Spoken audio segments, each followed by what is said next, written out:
chapter 6, verse, umpisa tayo muna rito sa 24. No? And it came to pass, after this, that Ben-Hadad, king of Syria, gathered all his host and went up and besieged Samaria. Nung time na ito, pagkatapos ang mga naunang kwento kasi, may mga group of bands or bandits na mga grupo dito ng mga Syrians na ang plano nila ay hanapin, atakihin ang Israel. Pero ang una nilang gustong mangyari, hanapin si Elisha at kanilang papatayin. No, so nung nalaman ito ni Elisha, papunta na yung mga hukbo para puntahan si Elisha, at pagdating doon, nakita na ni Elisha at saka yung kanyang servant, natakot yung kanyang servant diyan, na ang daming papasalubong papunta sa kanila para doon sa kay Elisha. Pero sabi ni Elisha, huwag kang matakot. Sabi niya, hindi mo nakikita. Sabi niya, mas marami tayo sa kanila kaysa sa kaysa sa kanila.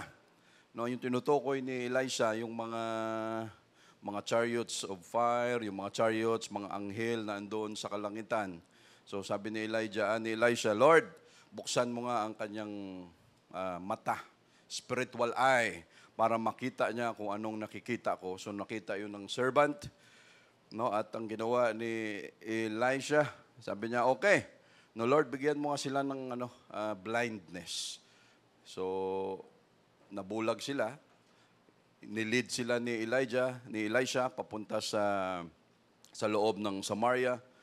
Sabi ni Elisha, Lord, buksan mo na ang kanilang mga mata. Pagbukas ng kanilang mga mata, andun na sila sa loob ng Samaria na pwede na silang pagpapatayin lahat. Pero sabi ni Elisha, hindi, pakainin, painumin, pagkatapos niyan, uwi na sila ulit. So sila nakauwi. At itong pangyayari na babasahin natin, ito yung time after ilang years, si King Ben-Hadad ng Syria, nagplano na naman na atakihin ang Israel. At lahat ng yun may purpose. Bakit nangyayari ito sa Israel?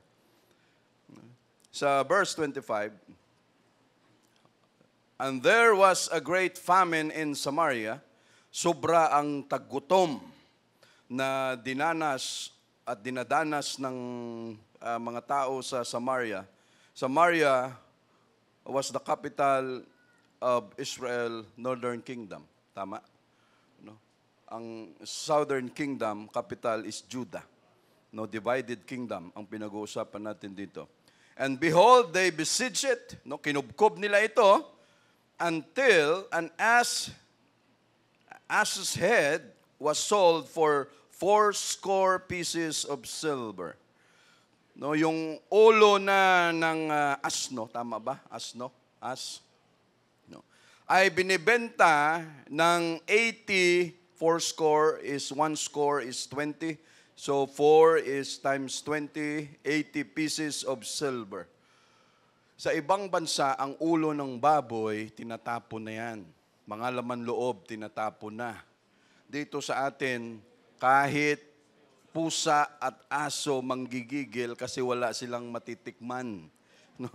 Bago natin pakawalan, ubos lahat. Pero sa ibang bansa, ganun yun. Canada, Australia, yung mga ulo, mga laman loob, lahat ng yan, wala sa kanila yan. Ang naiiwan lang, yung pangham, basta yung mga important parts daan. And ass is one of the pagkain na hindi dapat kainin, one or considered an unclean animal for the Jews na hindi nila dapat kainin. Sold for 80 pieces of silver. So imagine, 80 pieces of silver sa ulo lang. Ang ulo ng baboy dito, ang sarap gawing sisig. Depende na yun. Lagyan mo ng mayonnaise, may itlog, ihawin mo muna o prituhin, chop-chopin, depende. Lagyan ng sibuyas, bawang, bahala ka na. No? At saka pagkatapos, saka na lang yung singilan. No, mayroong isang vlogger diyan, no? Laging mukbang, laging banat, kain ng kain, no? Para maraming views. Anong nangyari sa kanya? Nagkaroon ng mga blood clot sa utak, no, dahil sa kakamukbang, edi patay. No, anong nangyari sa views? No, anong nakinabang? Sino ang nakinabang? No, shall we pray for a while, Lord? We are so thankful, Lord Jesus, with all our heart, with all our mind, with all our soul, for giving us always the breath of life every day, Lord Jesus. Thank you for the oxygen that we breathe. Thank you so much, Lord, for the strength, for the healing that you have done every day in our bodies, Lord Jesus, that we're able to stand, we're able to walk. Lord, thank you for all these things, Lord Jesus. With all our heart, Lord, we are so grateful for having you in our lives, Lord Jesus. And Lord, thank you. Bless your word this morning. Remember, Brother Jack, hindi maganda ang kanyang pakiramdam. Sister Mitch, Sister Ezra, mga kapatiran namin na patuloy nagpapagaling. Lord, be with them. Give them strength, Lord Jesus. Be with us, Lord. We praise you. We love you. Bless your word, Lord Jesus. Thank you so much. In Jesus' name, amen. No. Sister Mitch, dinala kahapon sa hospital dahil hindi naman dengue pero may pantal-pantal, baka mga sobrang allergy.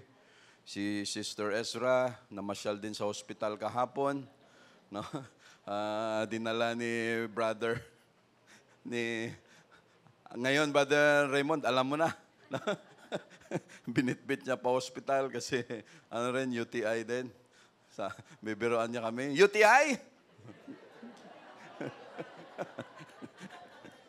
Pero yung pala UTI lang talaga. No? UTI. Alam na natin, pag madalas UTI, ang problema natin, tubig.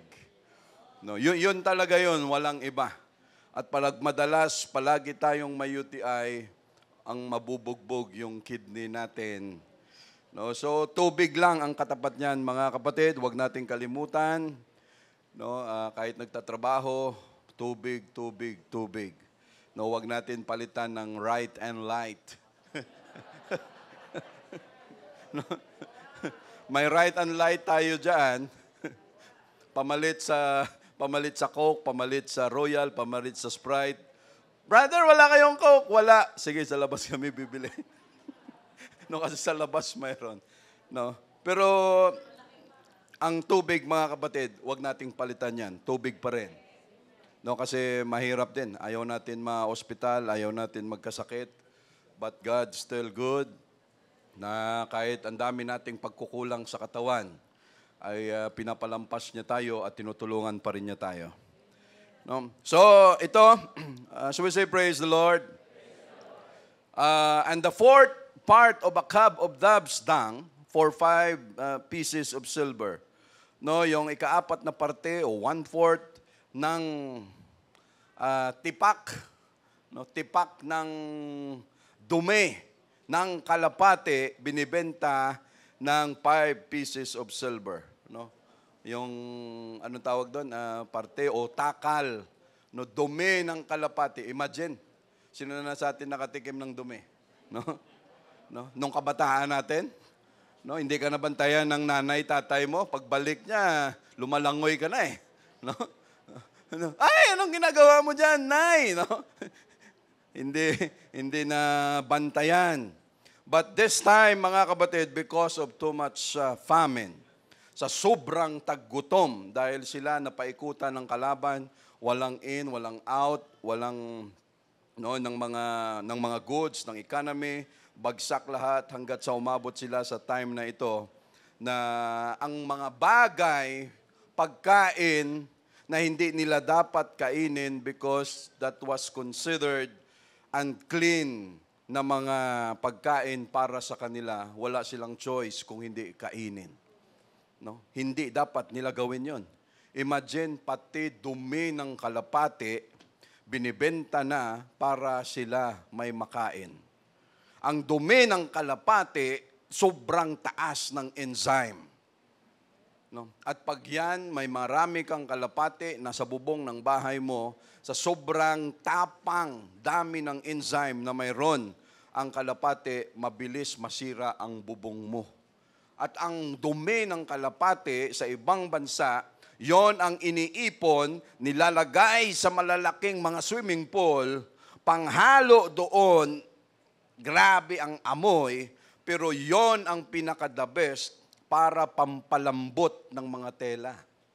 No, yon ang ginagamit, dumi ng kalapate.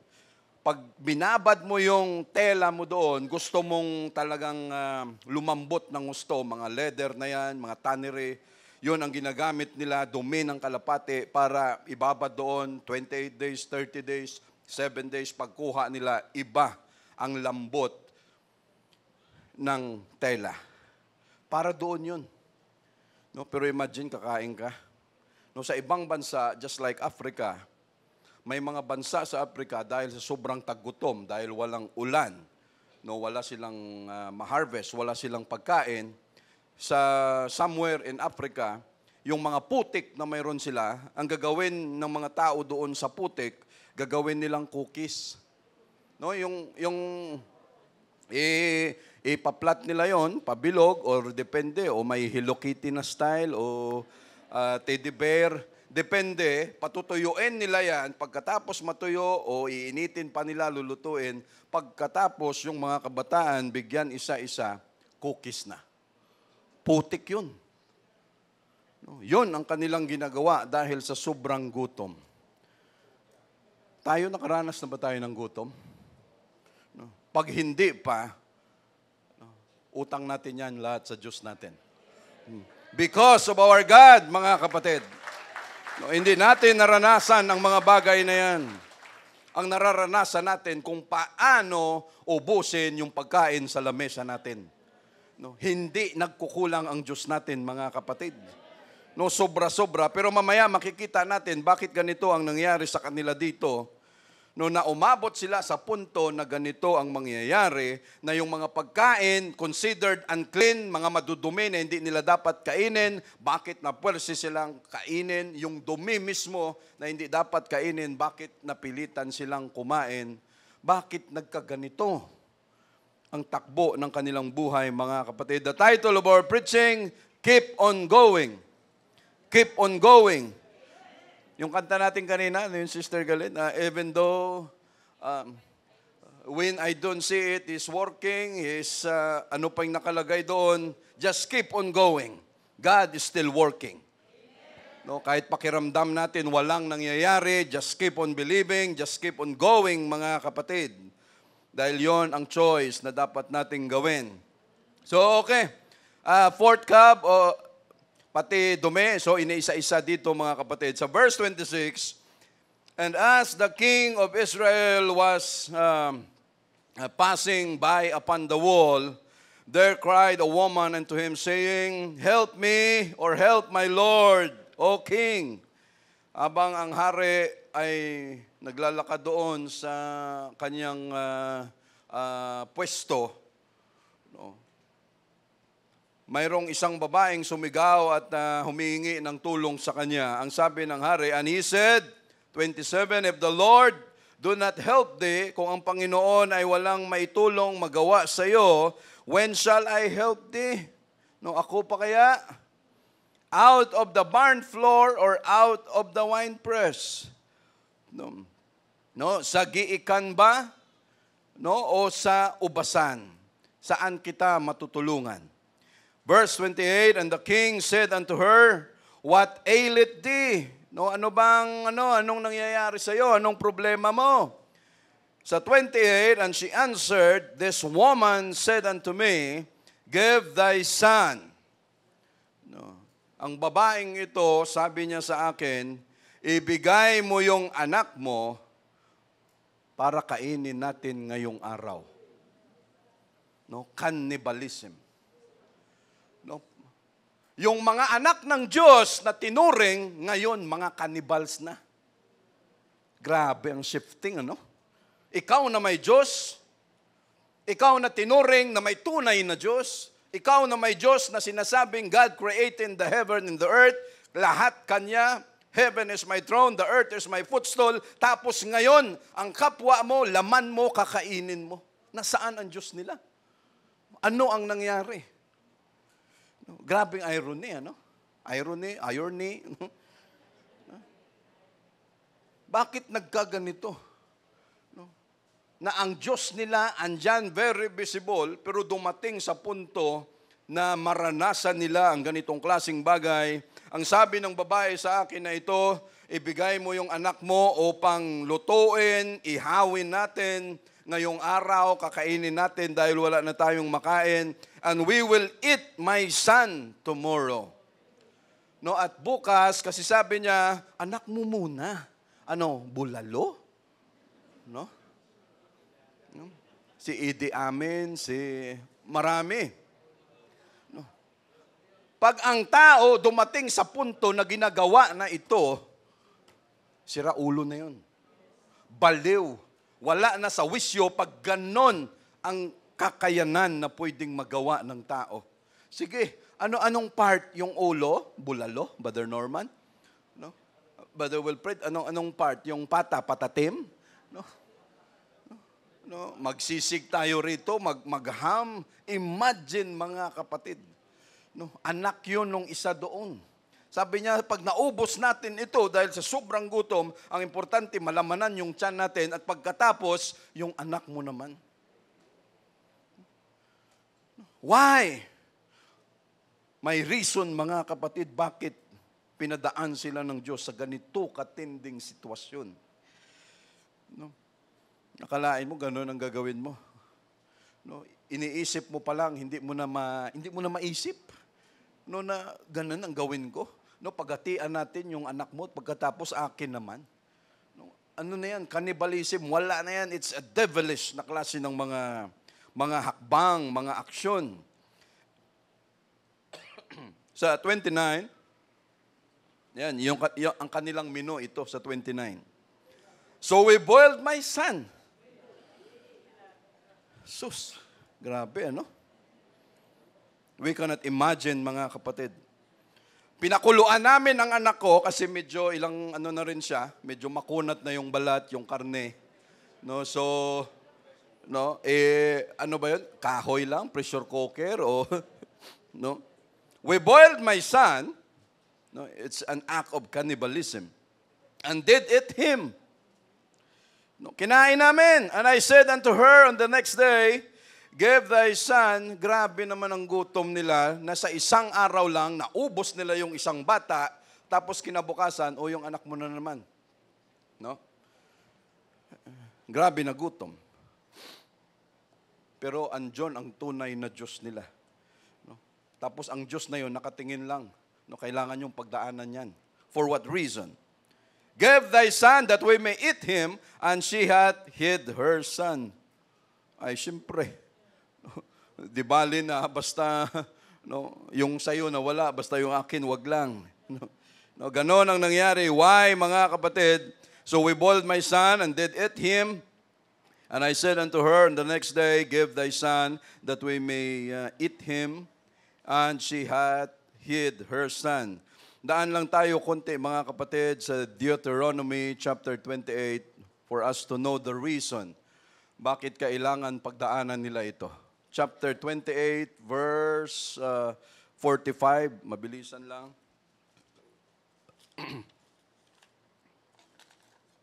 45. 28. Moreover, all these curses shall come upon thee. Ano ang pinakarason, mga kapatid? Mamaya makikita natin. Lahat ng mga sumpa na ito ay mapupunta sa inyo and shall pursue thee. Hahabulin kayo ng mga ganitong sumpa sa inyo and overtake thee, mahahabol kayo, till thou be destroyed, hanggat kayo ay malipol, because thou hearkened not unto the voice of the Lord thy God, to keep His commandments and His statutes which He commanded thee. Pagdating sa instruction, grabe ang Diyos. No, pagdating sa pagsunod ng kanyang commandment, it is better to obey than sacrifice.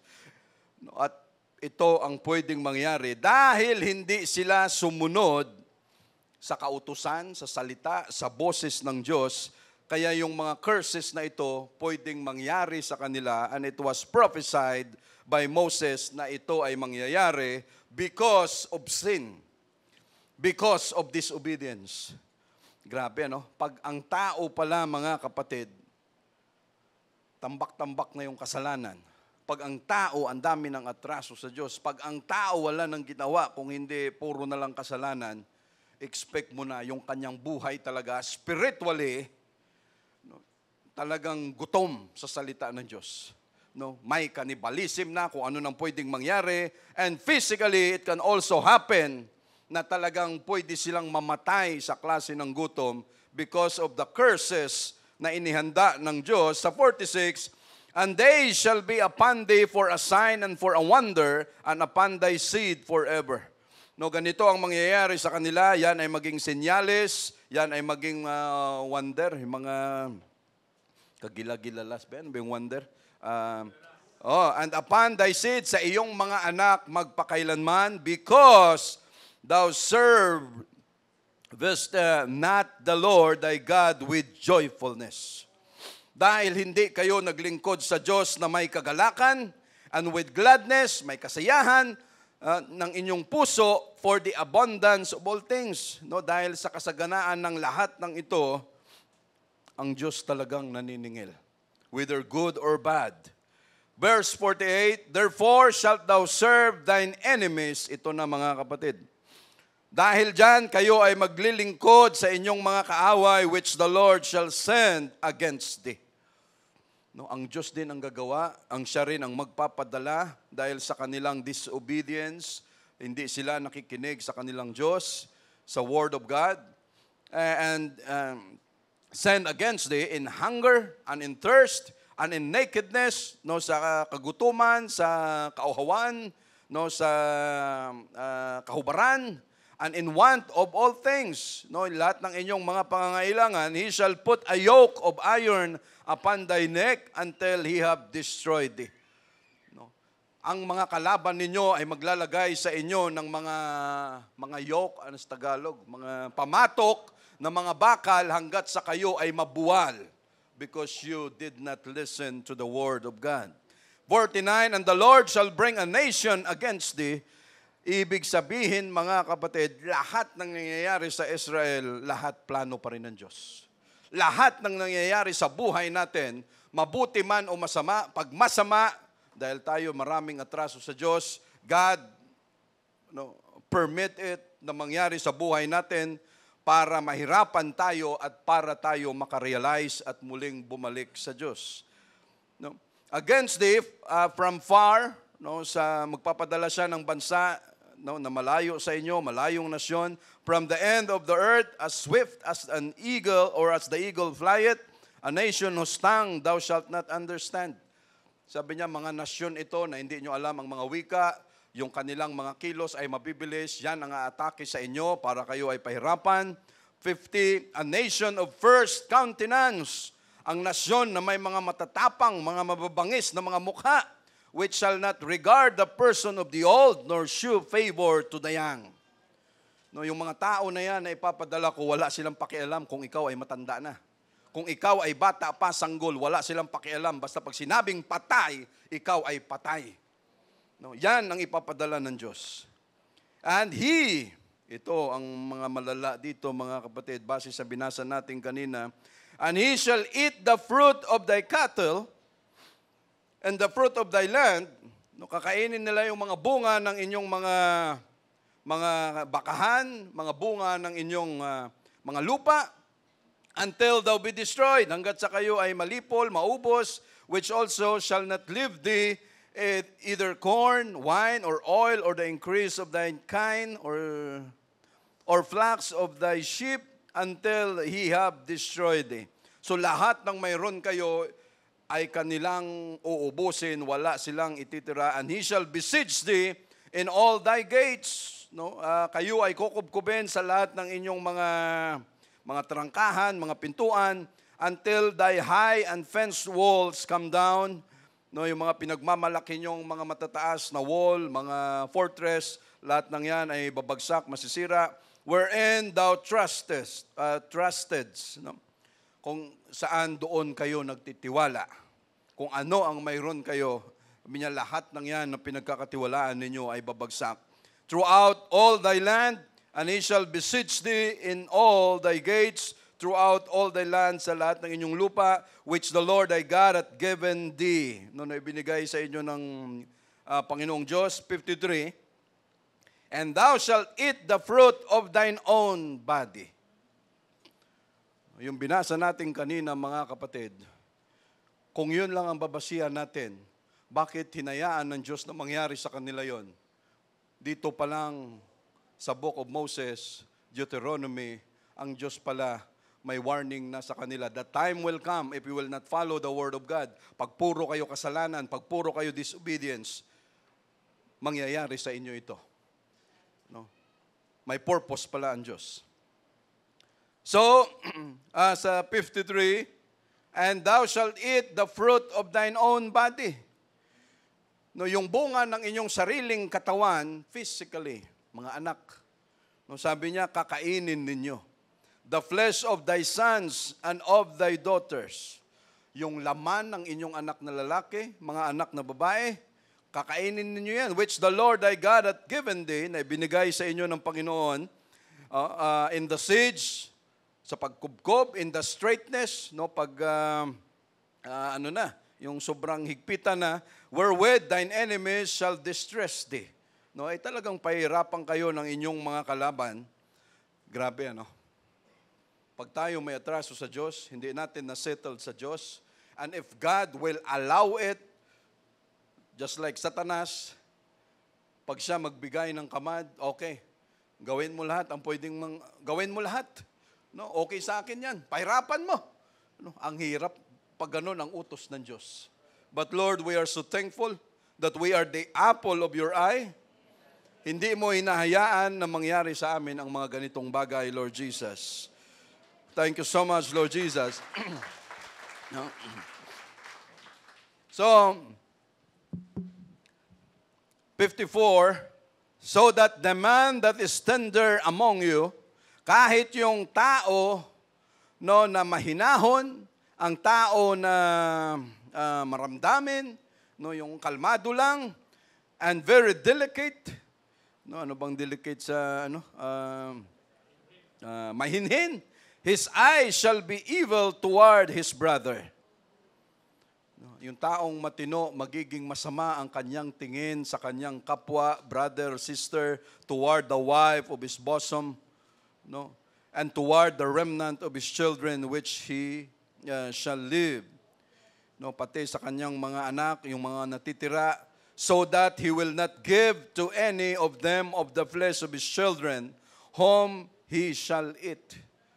No, wala siyang ibibigay sa kahit kanino yung laman ng kanyang mga anak dahil siya ang kakain noon at walang iba. Because he hath nothing left him in the siege. No, dahil walang matitira sa kanya dahil sa pagkubkob, no, dahil sa kagipitan, sobrang gutom. Imagine mga kapatid, ang grabe, no? Pag ang tao wala nang makain, ultimo panis kakainin niya. Yan ay spiritually speaking, physically speaking. No, dati ultimo panis na. No, yung kanin na nagmamantika na. No. Pag yan sa Pampanga, masarap 'yun. Ano 'yung sa Pampanga? Binuro ng Pampanga, masarap 'yun. Sa Tarlac, sa Norte. Pero pag yung kanin na panis lang na gano'n, dahil sa sobrang gutom, magnanakaw, gawin lahat para lamang makakain, para lamang makasurvive. Ibig sabihin, mga kapatid, sa gutom pa lang, ang tao talagang masisiraan na ng ulo. No? Masisira na ang kanyang karakter, masisira na ang kanyang wisyo dahil sa gutom. But imagine kung ang tao spiritually gutom sa Word of God. No? At wala siyang pupuntahan pag ang tao gutom sa Word of God kung hindi ang Panginoong Diyos mismo. No? At imagine, maraming tao dyan hanggang ngayon mamamatay na spiritually sa gutom dahil sa kakapusan ng salita ng Diyos. Why? Because sila nakababad sa kasalanan, because of disobedience, hanggang ngayon, ganun ang kanilang kalagayan. That is why ang kanilang kaluluwa ay mamamatay o gutom na gutom pagdating sa Word of God.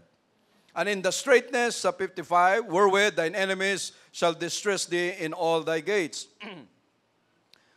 Sa 56, the tender, no, yung mahabagin, yung mahinahon, and delicate woman, no, among you, which would not adventure to set the sole of her foot upon the ground for delicateness and tenderness, no, kahit yung babae na no pinakamahinhin na hindi nga susubok, no, yung sobrang hinhin na, no. Her eye shall be evil toward the husband of her bosom. No, yung pati mister ng kanyang ipinanganak, no, yung no, ay magiging masama ang kanyang paningin, and toward her son and toward her daughter. Sa 57, and toward her young one that cometh out from between her feet, no, yung kanyang ipinanganak na, and toward her children which she shall bear, for she shall eat them for want of all things secretly. No, ito na yung nangyari doon sa binasa natin kanina, na dahil sa sobrang gutom, yung dalawang magnanay secretly, ang noong ginawa nila, kainin na natin yung anak mo, bukas akin naman. Dahil sa sobrang gutom, for she shall eat them for want of all things secretly, in the siege and straightness, wherewith thine enemy shall distress thee in thy gates. Shall we say praise the Lord? So ito mga kapatid, no, we know the reason.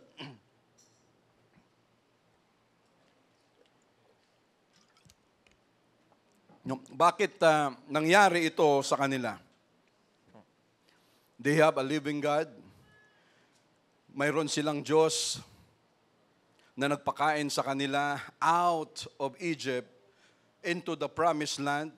For 40 years, pinakain sila ng Diyos ng mana, no? End of mana. Talagang ang Diyos may sentensya din minsan sa atin, ano? Tama na! Tapos ka na sa pahungit kung sa Ilonggo. Tapos ka na sa pasubo.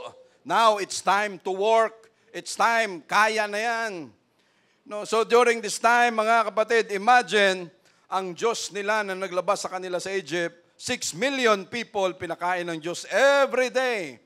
May tubig, sapat ang tubig, sapat pati sa mga cattle nila, lahat ng kumakain. No, sa panahon nila, nung sila lumabas ng Egypt, pinakain ng Diyos lahat yan. No, may tubig, may mana, no, for 40 years, no, mana ng mana. No, ni minsan, walang nagkaroon ng arthritis, walang nagkaroon ng high blood, walang nagkaroon ng diabetes, walang nagkaroon ng mga uric acid na yan, walang acid yung kanilang kinakain na mana. For 40 years, gano'n ang takbo ng buhay nila. No? Oh, hindi na luma ang damit. Walang sinabi ang Louis Vuitton, Gucci, o ano pa man. Pagdating sa sapatos nila, for 40 years, yung kanilang mga sandals, anong klaseng balat yun, na for 40 years, hindi man lang nasira because God protected them. Because God is with them, mga kapatid. No? Until such time na dumating sa punto, that is why, mga kapatid, wag tayong magsasawa sa Word of God. No. Why, mga kapatid? No. Ito lang ang pagkain na walang impatyo. Mamaya kakain na naman tayo. No. Anong ulam nyo, Brother Wilfred? No. No. Kagabi pa lang, ang dami nang nag-aasikaso. Okay, bukas, church day na, service day, anong ulam natin, anong ganito, ganyan. No, okay, may pork, may beef, may gulay, mamaya kakainin natin. Pagkatapos natin kainin, kumain ka nga para lumakas, pero ang effect sa iyo, acid. No, bigla kang lupaypay. No, kumain ka para lumakas. But the Word of God that we have, mga kapatid, huwag tayong magsasawa until the rapture. No, why? Sa lahat ng pagkain, ito lang ang walang acid, walang impatyo. Spiritually speaking, mga kapatid, no, pag tayo, we have no choice because wala silang ibang choice doon sa wilderness but to take and eat the manna. We have no choice in this world but to take the Word of God and eat. No, para tayo makasurvive sa mundong ito. No, anong kakainin natin? Pupunta ka doon, pupunta ka diyan sa kahit si Santo Papa pa. No. Ibig sabihin si Santo Papa 8 minutes na rin ang kanyang homily, no? Kasi 8 minutes daw eh. Sa atin, umiba yung boses ko. Sa atin mga kapatid, imagine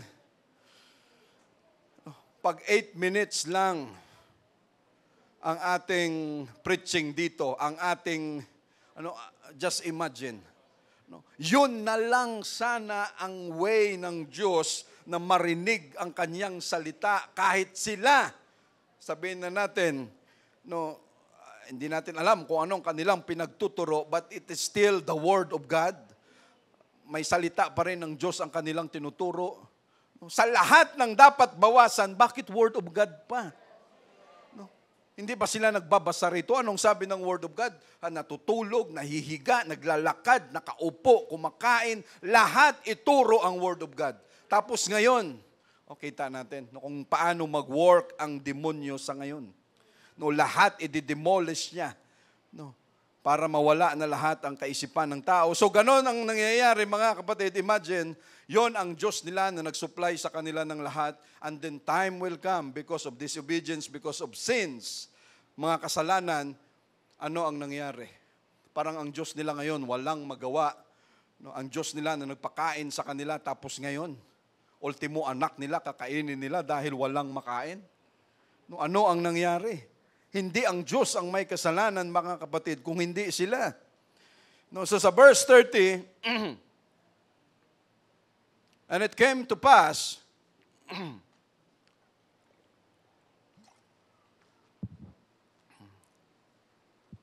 when the king heard the words of the woman, nung narinig niya ang salita ng babaeng ito, that he rent his clothes, pinagsisiraan niya ang kanyang damit. He passed by upon the wall, and the people look, and behold, he had sackcloth within upon his flesh. Nagpalit siya ng kanyang damit, ng sako, at sign of mourning.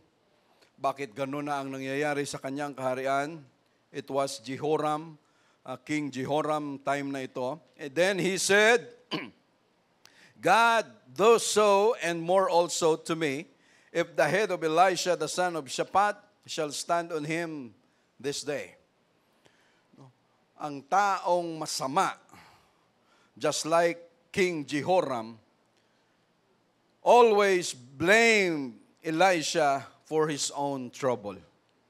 Yung mga taong masasama, ang kanilang thinking palagi, maghahanap kung sino ang masisisi. At ang kanilang sinisisi, walang iba kung hindi yung mga taong righteous. Yung mga taong naglilingkod sa Diyos, madalas, yun ang sinisisi ng mga taong masasama. Just like this king, Jehoram. Lahat sinisi niya kay Elisha, ito kagagawa na naman ni Elisha ito.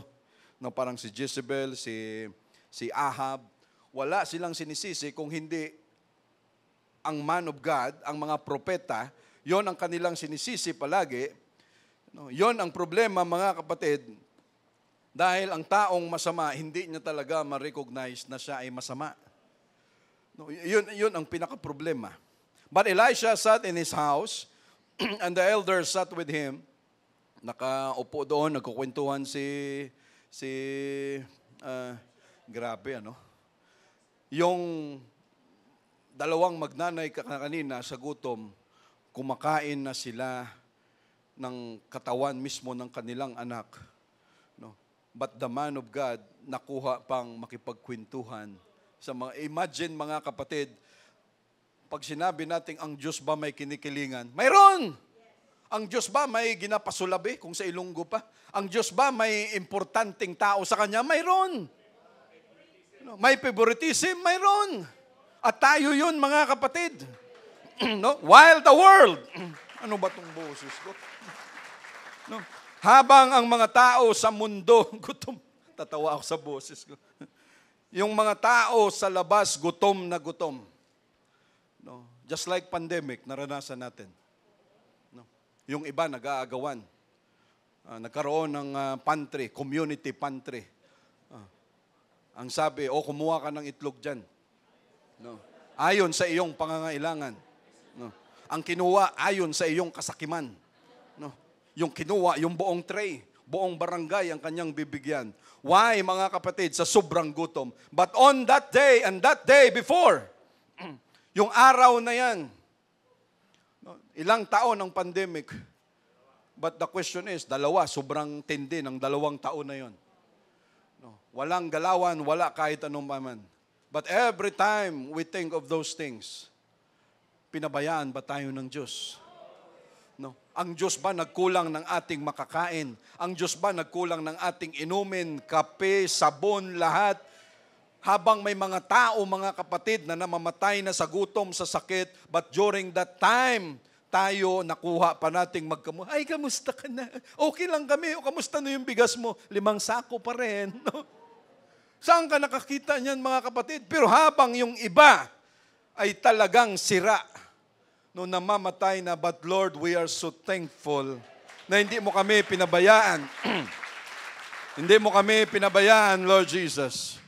Just like the man of God, Elisha, habang ang iba mamamatay na sa gutom, siya ay nakikipagkwentuhan pa sa mga elders, and the king sent a man from before him, but ere the messenger came to him, and he said to the elders, see ye how this son of a murderer hath sent to take away mine head?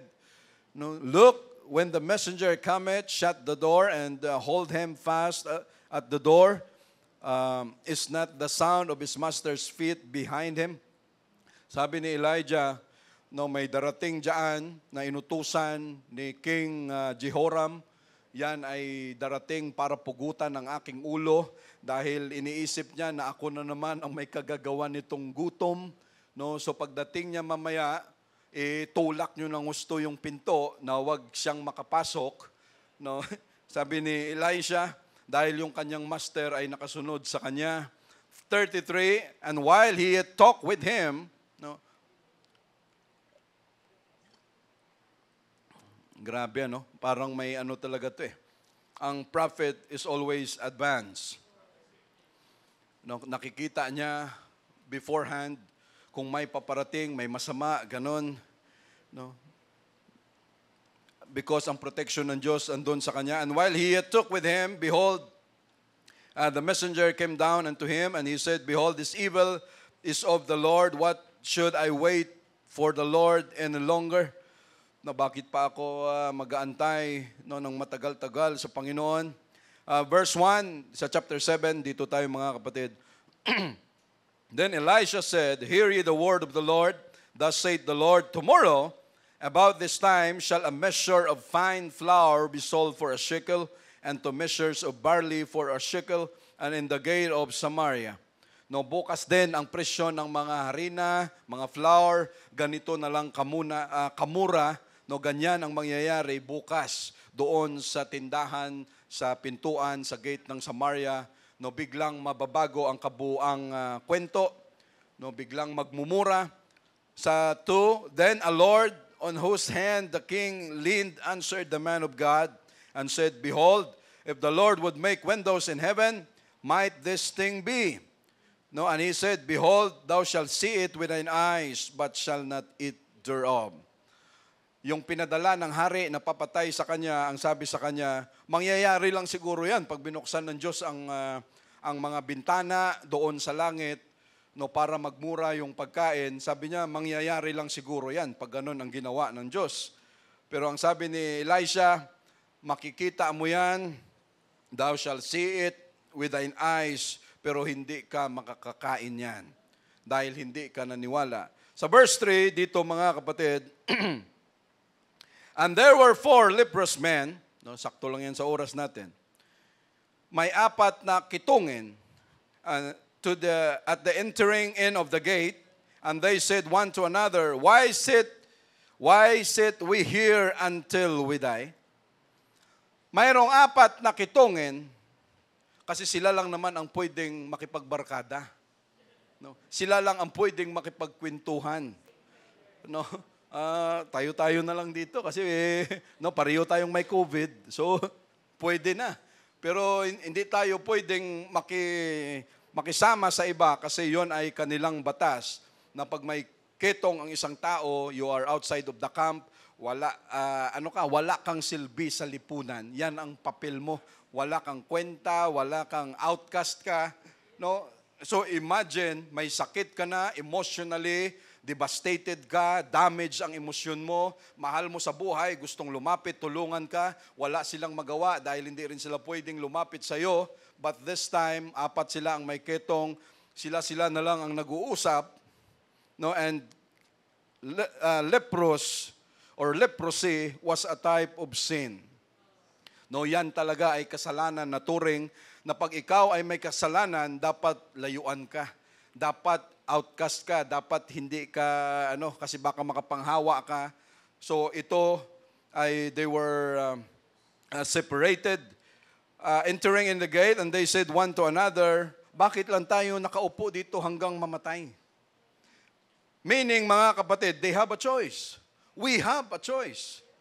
Anong gusto mo? Mamatay na lang? Mamili ka, mag-isip ka. Anong gusto mo? Mamamatay ka na lang dyan? O may paraan pa? Kumilos ka? Dyan, kumilos ka. Magsumikap ka. No, yung mga nakaano sa atin dati. John and Marcia. Kaya ikaw dyan, magsumikap ka. Ito, mga kapatid, we have a choice. Yung mga sinners, mga makakasalanan, mga kapatid sa labas, they have a choice. Just like leprous men, may choice sila na mag-usap-usap, mamamatay na lang ba tayo sa kasalanan natin? Punta tayo doon. Punta tayo sa church. No? Balik tayo sa church. Huwag tayong mamatay sa kasalanan na yan. Bumalik tayo. Pwedeng mangyari yan, mga kapatid. Para akong speaker na kulang sa battery, Pa-fluctuating. No, they have a choice, mga kapatid, na pwedeng gawin yan. But therefore, these 4 leprous men, ang sabi nila sa 4, if we say we will enter into the city, then the famine is in the city. Pag pumasok tayo sa syudad, mamamatay din naman tayo dahil sa gutom, and we shall die there. And if we sit still here, we die also. Pag tayo naman nanatili lang dito, mamamatay din tayo. No? Ibig sabihin, mga kapatid, ang tao may choice kung gusto niyang mabuhay, kung gusto niyang maging masaya. No, pag siya nag-iisip, pwedeng lahat mangyari yon kahit na sa gitna na ang kanilang kalagayan ay hopeless na. May choice pa rin. But it is still God who is working on it sa kanilang sitwasyon. Now therefore come and let us fall unto the host of the Syrians. If they save us alive, we shall live. And if they kill us, we shall but die. Sabi niya, sugal na ito. They are hopeless. They were hopeless. Wala ng pag-asa, mga kapatid. They have no future. No? But they must keep on going. No? Hanggat may buhay, we must keep on going. No? Hanggat tayo may hininga, we must keep on serving God. Hanggat tayo may lakas, pumunta tayo sa church. No? Maglingkod tayo sa Diyos, mga kapatid. Yon ang dapat nating gawin. No, hanggat may hininga, hanggat tayo ay nakakapag-isip ng maayos, we must think, Lord, may lakas pa ako. Yes, Lord, may sakit ako. Lord, may lakas pa ako. Malay ko, pag ako na natili dito, mamamatay lang ako rito, Lord. No, spiritually, wala akong maririnig na word of God. Hanggat sa ako ay mamatay, Lord, mayroon pa akong lakas. No, Lord, pwede pa akong pumunta dyan, bumalik dyan. No, dahil andon ang pagkain. No, di bali na. Pero God is a merciful God. Maraming nakabalik sa atin, mga kapatid, at yan ay pagpapakita na pag ang tao nag-decide, nakapag-isip, Lord, sobra na itong kasalanan na mayroon ako ngayon. Pwede ba akong bumalik, Lord? At ang Diyos ay handang tanggapin tayo, mga kapatid. So this time, sabi nila, pumunta na lang tayo doon sa kampo ng mga Syrians dahil doon may pagkain. No, pag tayo ay nakita nila at tayo ay niligtas nila tayo, pinakain nila tayo, tsamba. No? Tsamba tayo. No, kasi kung magstay lang tayo dito, patay tayo dito. No, tayo ang mamimili niyan, mga kapatid. If you are feeling depressed, you have a choice na makalabas sa ganong klaseng buhay.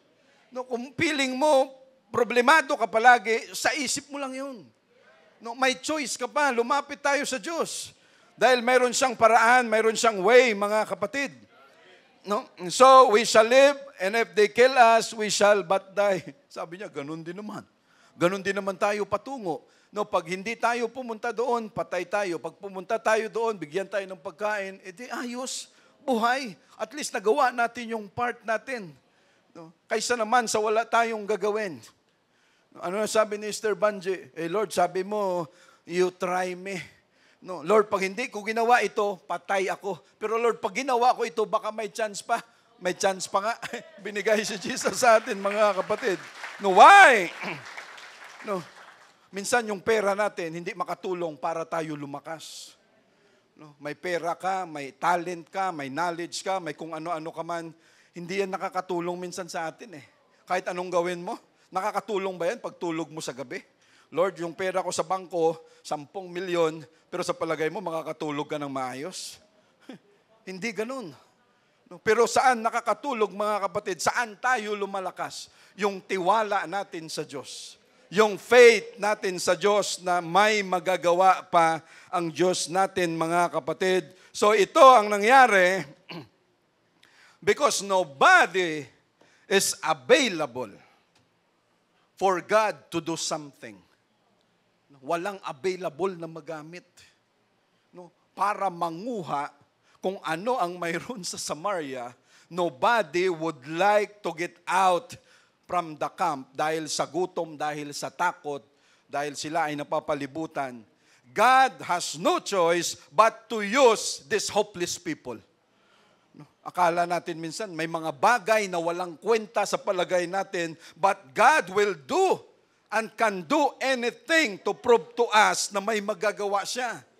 Na kaya niyang gawin, pati yung mga bagay na akala natin walang silbi, nagawan niya ng paraan at ito ang kanyang nagamit, mga kapatid. Pabukas na lang, Brother Benzo. So ito ang nangyari, mga kapatid. No? And God is working in a miraculous way. At ginamit niya itong 4 to prove na mayroon siyang magagawa, no? Because these people were the only ones available this time. No? Walang gustong lumabas eh. No? Andun lang. No? Walang kamuwang-muwang yung 4 na leprous men na sila pala ay gagamitin ng Diyos for a miracle. No? Minsan wala tayong kamuwang-muwang, mga kapatid. Huwag nating ibaba ang sarili natin sa harapan ng Diyos because wala tayong kaalam-alam that God can use us, no, in any possible way. No, if we are available, mga kapatid. So, and they rose up in the twilight. Bumangon sila, malapit na tayo. They rose up in the twilight. No, sila ay bumangon, nagsitayo, no, twilight, yung mga takip silim. Yung bukang liwayway, yung magdidilim na, no? Tama ba? Yung magdidilim na, sabi nila, okay, magsisuklay na tayo. Mag-ayos na tayo. We are prepared. No? We are preparing to die. Today, we are going to die. No, mamamatay na tayo. No.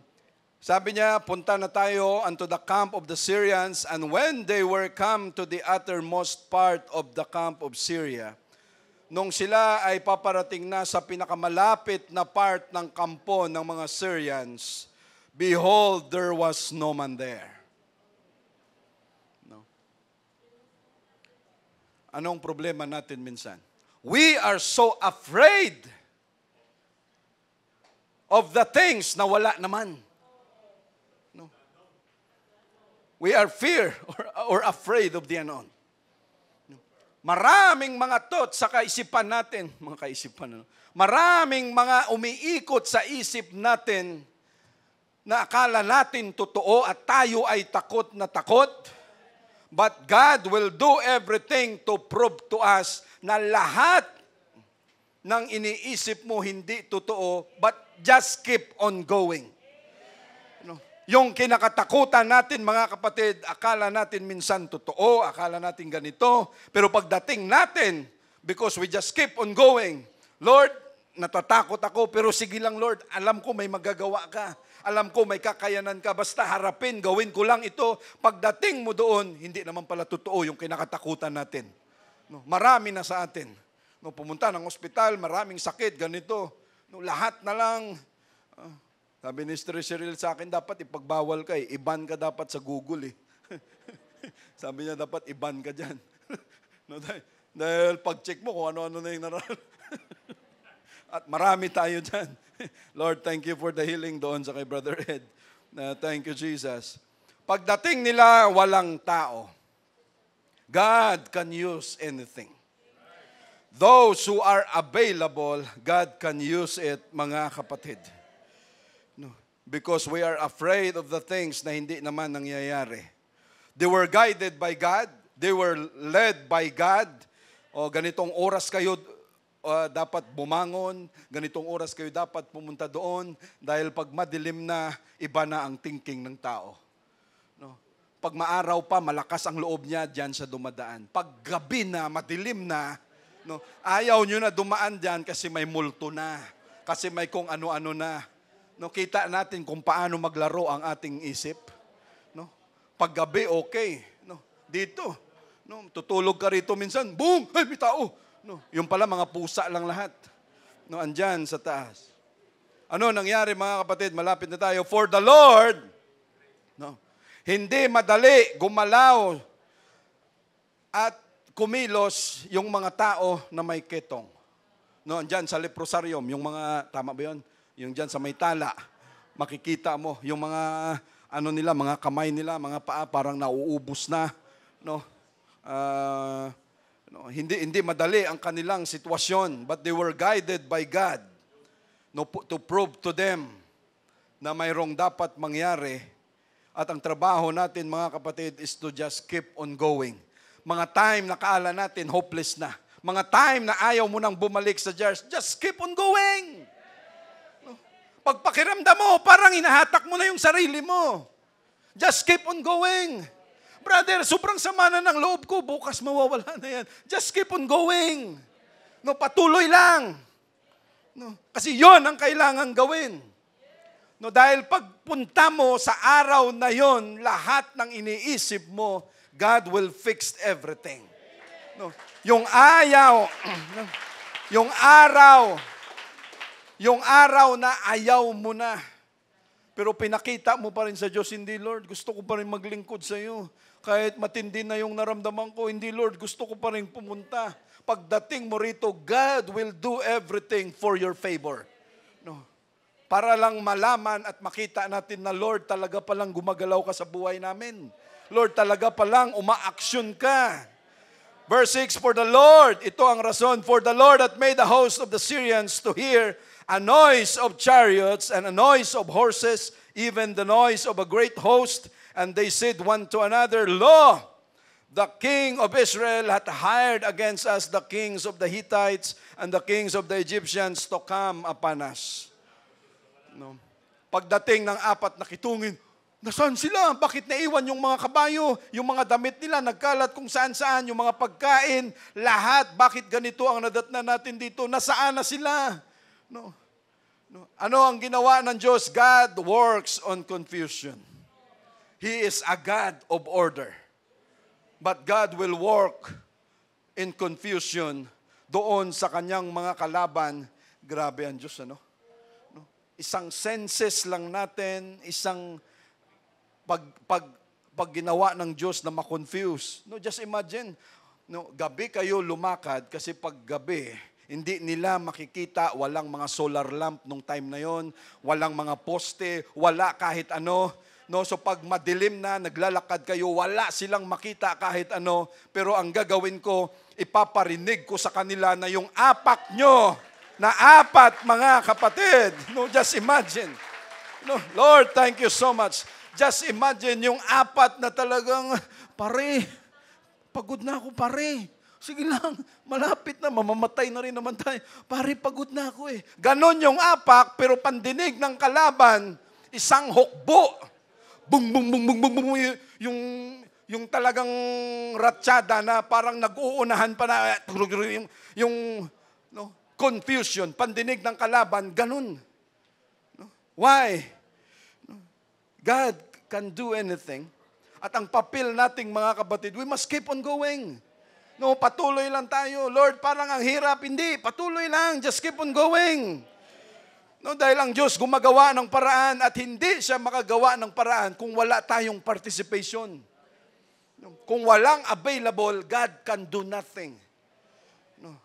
Hindi ko ibig sabihin na sasabihin, Lord, wala kang magawa. Pero always, ang parte natin maging available sa kung ano man ang pwedeng magawa ng Diyos, mga kapatid. At isa tayo na pwedeng magamit niya. So, ganun ang nangyari, yung thinking ng mga Syrians, baka inupahan nila yung hari ng Hittites, yung hari ng mga Egyptians, baka inupahan nila para sumama sa kanila, binayaran nila para sila umatake sa atin. Imagine, gabi ginawa yon dahil pag-araw, tingnan mo nga ano yung dumagadagundong na yun. No, spy mo nga ano yun. Pagtingin, ay wala, yung 4 lang pala. No, mali lang tayo sa pandinig, pero gabi. No, hindi ka ba matakot? No, wherefore they arose and fled in the twilight. Bumangon sila, nagtakbuhan sa kadiliman and left their tents and their horses and their asses, even the camp as it was, and fled for their life. Kanya-kanyang kaligtasan na ito, mga kapatid. Brother Sam, nung sundalo ka, hindi ka kaya matakot? Pag nagliliparan yung mga bala dyan, talagang matatakot ka. But during their time, sinasalakay na sila, yon ang kanilang pandinig, kanya-kanyang takbo. Verse 8, and when these lepers came to the uttermost part of the camp, they went into one tent and did eat and drank, and carried then silver and gold and raiment, and went and hid it, and came again and entered into another tent, and carried thence also, and went and hid it. Ang gusto lang nilang mangyari, makakain lang sila, okay na. Isugal na natin ito, pwede tayong mamatay. Ang habol lang nila makakain. But because of their faith, ano ang binigay ng Diyos? Grabe ang Diyos, Dahil naniwala ka sa akin, dahil naglakad ka, pinatunayan mo sa akin, hindi lang bigas ang ibibigay ko, kung hindi, marami pa, because you stand, you walk, because you keep on going, mga kapatid. Package deal. Andun lang, akalain mo, from rags to riches. 4, may gold, may silver, akalain mo saan? Ang habol mo lang makakain. Anong habol natin dati? Lord, gusto ko lang sa iyo maglingkod. Umpisa tayo sa bisikleta, umpisa tayo sa motor, umpisa tayo sa hanggat sa pataas ng pataas because we keep on going at nakita ng Diyos natin yon, mga kapatid, kung paano tayo maglingkod sa Kanya. At ang Diyos naman, natuwa sa hakbang natin, so ano ang Kanyang gagawin? Sige, ibigay ko na lahat sa iyo yan. Yon ang pwedeng mangyari, mga kapatid. So, yon, kain. Ano kayang pakiramdam, Ano ang pakiramdam that in our troubles, lagi tayong sinasamahan ng Diyos? Ano ang pakiramdam na sa mga aksidente, lagi tayong sinasamahan ng Diyos natin, mga kapatid? Verse 9, then they said one to another, we do not well. Hindi maganda ito. Sarap ng kain natin dito. This day is a day of good tidings. Ito ang araw na magandang balita, and we hold our peace. Pa-relax lang tayo dito. If we tarry till the morning light, kung tayo ay manatili dito hanggang madaling araw, some mischief will come upon us. Now therefore come that we may go until the king's household. Sabi niya, kung tayo ay manatili dito na tayong 4 lang kumain, magpakasarap, pag nalaman ng mga Syrians, wala naman pala. At tayo madatna na 4 dito, patay tayo pare-pareho. Disgrasya tayo kasi babalik yung mga yon. Hindi naman pala totoo. No, pero ano ang sabi nila, mga kapatid, sabihin natin ito sa hari. So basahin ko na lang para mabilis. So they came and called unto the porter of the city, and they told them, saying, we came to the camp of the Syrians, and behold, there was no man there, neither voice of man, but horses tied and asses tied, and the tents as they were. And he called the porters, and they told it to the king's house within, and the king arose in the night, and said, mali pa rin ang kanyang pagkaintindi. Ang sabi niya rito, na baka ano lang yan, technique lang yan. Na kunyari, wala sila, pero pagpunta natin, andun sila nagtatago, i-ambush, papatayin tayo lahat. No, ganun ang mangyari. Sa verse 16, and the people went out and spoiled the tents of the Syrians. So a measure of fine flour was sold for a shekel, and 2 measures of barley for a shekel, according to the word of the Lord. Hindi nagkakamali at ang Diyos natin, mga kapatid, hindi sinungaling. No? Pag sinabi niya, sinabi niya. Pag sinabi niyang kaya niyang ayusin ang sitwasyon natin, kaya niyang ayusin. Provided we have to stand, kailangan natin magpatuloy, mga kapatid, at ang Diyos ay talagang totoo sa kanyang sinasabi. God is not slack concerning His promises, and His Son is not sure that it cannot save us. Sa 17, and the king appointed the Lord on whose hand he leaned to have the charge of the gate, and the people trod upon him in the gate, and he died. And as the man of God had said, who spake when the king came down to him. And it came to pass, as the man of God had spoken to the king, saying, 2 measures of barley for a shekel, and a measure of fine flour for a shekel shall be tomorrow about this time in the gate of Samaria. So yung tao na kanyang inutusan para patayin si Elisha, at yung tao na ito rin ang kanyang inutusan na siyang mamahala doon sa may gate dahil sa dami na ng mga kalakal ngayon na dating wala. Sabi niya, ikaw ang mamahala doon. Pero dahil sa salita ng Diyos na makikita mo yung mga kalakal pero hindi ka makakakain yan. Ano ang ginawa ng mga tao? Ang mga tao dahil gutom, nagkanya-kanyang takbuhan, kanya-kanyang mabilisan, yung tao na kanyang inutusan dito ay pinag-aapakan hanggat sa namatay. Nakita niya ba't hindi siya nakakain, mga kapatid.